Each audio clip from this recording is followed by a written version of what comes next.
me demande souvent quels sont les accessoires à avoir lorsqu'on veut débuter le yoga.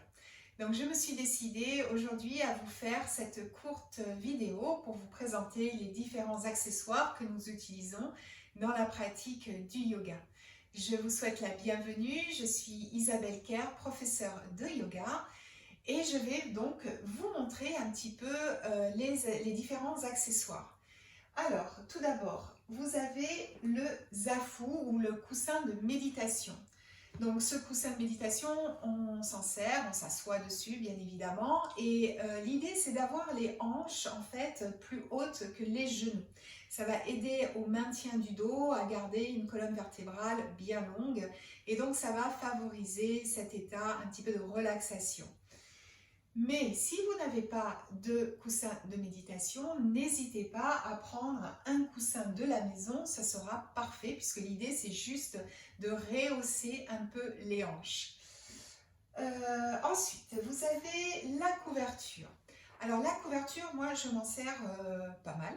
Donc déjà, la couverture peut servir et remplacer le zafu puisque vous pouvez glisser la couverture pliée sous les fessiers et ainsi vous aurez donc vos hanches un petit peu plus hautes que vos genoux. Donc vous pouvez très bien utiliser la couverture. La couverture sert également pour protéger les genoux. Par exemple, si vous êtes dans la posture de la table et que la posture vous gêne au niveau de vos genoux, que vous avez un souci ou une fragilité à ce niveau-là, eh bien n'hésitez pas à glisser une couverture sous vos genoux ou bien lorsque vous êtes couché dans la posture du demi-pont, sous vos épaules pour soulager peut-être une pression ou si vous avez des douleurs. Donc la couverture est très pratique également.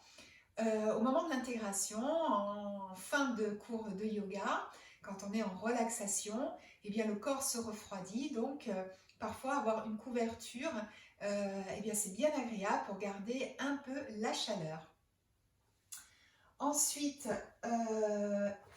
on utilise la sangle. Alors si vous n'avez pas de sangle, inutile d'aller en acheter une, il suffit de prendre soit une ceinture, soit encore un foulard. En fait, la sangle vient, pour certaines postures, vous aider. Donc c'est vraiment, par exemple ici, si je tends ma jambe et que je veux vraiment redresser mon dos, eh bien je viens glisser la sangle, voilà, au niveau des coussinets, là, sous les orteils de mes pieds, et je vais venir m'aider de cette sangle pour la tirer vers moi et ainsi, vous voyez, de suite, le dos se redresse, la poitrine s'ouvre, les épaules partent en arrière et là, j'ai une belle ouverture au niveau de la cage thoracique. Mais encore une fois, vous n'êtes pas obligé d'acheter une sangle vraiment, vous pouvez très bien démarrer avec un foulard. Ensuite, nous avons ici les briques. Alors, les briques, vous avez deux sortes de briques. Vous avez les briques en mousse et vous avez les briques en liège. J'avoue, j'ai une préférence pour la brique en liège qui est plus lourde, qui est plus dense, mais elle va vous offrir plus de stabilité. Donc par exemple, si vous travaillez une posture d'équilibre, eh bien c'est quand même plus agréable d'avoir une brique qui tient bien au sol plutôt que déjà de sentir la brique qui va venir bouger sous votre main. Donc, au niveau du prix, c'est pas beaucoup plus cher et franchement, je pense que ça, c'est un bon investissement. Si vous n'avez pas de briques et que vous voulez vraiment démarrer une pratique de suite, eh bien, utilisez des livres. Dans ces cas-là, aucun souci. Mais c'est un achat quand même, je pense qu'il ne sera pas inutile si vous avez une pratique régulière. Moi, je m'utilise beaucoup les briques parce que dans les postures, ça permet d'avoir un très bon alignement, ça aide justement à cet alignement. Donc, pour ma part, j'utilise beaucoup les briques. Après, ici, j'ai ce que nous appelons un bolster. Alors, le bolster, c'est un édredon, hein, pas un édredon, non, un espèce de gros coussin. Et on s'en sert beaucoup pour des postures de grande relaxation ou en yin yoga. Voilà, qui va permettre vraiment de complètement relâcher. On va le positionner au niveau du ventre, on va venir se relâcher complètement dessus. Si vous n'en avez pas, c'est vraiment pas un achat indispensable pour démarrer. Si vous voulez pratiquer le yin yoga, vous pouvez prendre des gros coussins et ça fera très bien l'affaire au départ, ou bien un traversin si vous avez un traversin à la maison. Et enfin, nous allons parler du tapis. Alors le tapis,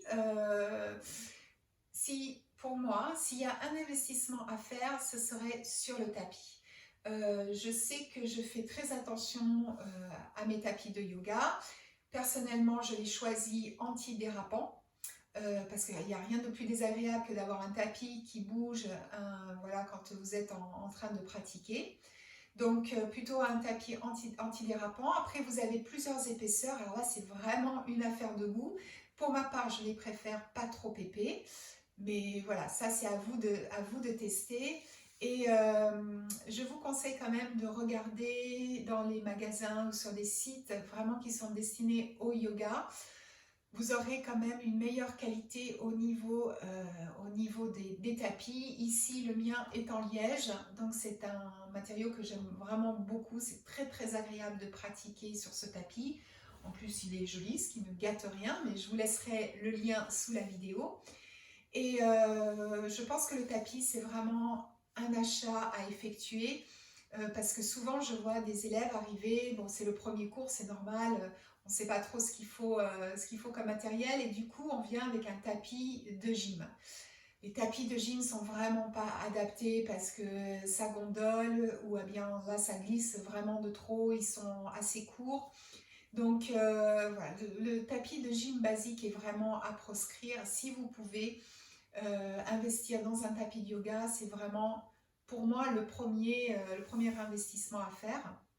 Vous avez tous les prix, donc c'est pas la peine non plus de vous ruiner. Et voilà, mais je crois que j'ai fait le tour des accessoires. Et sachez que de toute façon, vous pouvez très bien pratiquer si vous n'avez aucun accessoire. Vous pouvez pratiquer à même le sol ou sur un tapis, une serviette de toilette. Bon, là, je ne garantis pas que ça soit très confortable la serviette de toilette, mais sachez que vous pouvez donc remplacer le zafou par un coussin, les briques par des livres,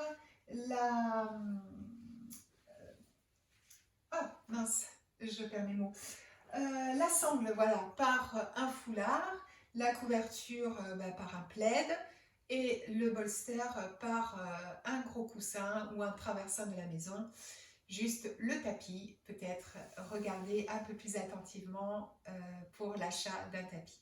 Voilà, j'espère que cette courte vidéo vous sera utile dans vos futurs achats et surtout le plus important, c'est de pratiquer. Bonne journée.